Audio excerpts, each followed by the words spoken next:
Et de Tel Aviv, l'islamophobie a été construite comme une stratégie pour nous paralyser, pour nous stigmatiser, pour nous interdire d'être des citoyens à part entière partout où nous sommes.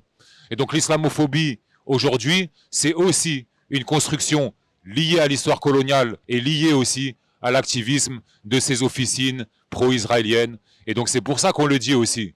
La libération de la Palestine, la résistance en Palestine, c'est pas seulement une résistance pour Gaza, c'est pas seulement une résistance pour le peuple palestinien, c'est une résistance bien sûr pour toutes les personnes qui sont concernées par le racisme, par l'islamophobie. Mais ce que l'histoire du peuple palestinien, elle nous montre, ce que la longue histoire de tous nos peuples contre le colonialisme, elle nous montre, c'est que la première des batailles, elle est dans nos esprits, elle est dans nos cœurs, et il faut être patient, déterminé et résolu. Et le 13 mai, c'est le Conseil des ministres qui risque de signer la dissolution d'Urgence Palestine. Alors, il y a des recours juridiques et ils sont nombreux. Il y a des batailles qui ont déjà été gagnées. Comité Action Palestine à Bordeaux, ils ont été frappés d'un arrêté de dissolution et ils ont gagné devant le Conseil d'État. C'est les mêmes avocats qui nous défendent aujourd'hui. Les soulèvements de la terre, ils ont été dissous, ils se sont battus et ils ont gagné. Donc pour moi aujourd'hui, on ne peut pas faire moins bien que ça.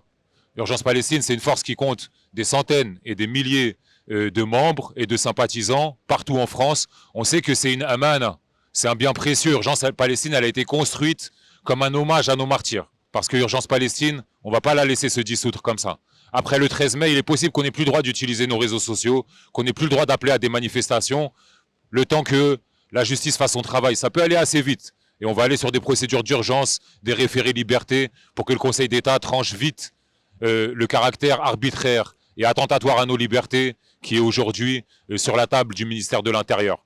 Mais la suite, la plus importante, c'est le 17 mai. On arrive à un moment où l'armée sioniste est en train d'appeler ses réservistes par milliers pour lancer ce qu'ils espèrent être la dernière bataille contre la résistance du peuple palestinien à Gaza. Est-ce qu'on va les laisser faire à l'heure du génocide, à l'heure de la famine, partout dans le monde? Et je le dis, en France et à Paris aussi, on va être des milliers et des dizaines de milliers dans les rues le samedi 17 mai. C'est un rendez-vous important et dès maintenant, on doit l'avoir en tête parce que ça va être un test. Même s'il n'y a pas urgence Palestine, il y a et il y a encore urgence en Palestine. Tant qu'il y a un génocide, la mobilisation continue, on compte sur tout le monde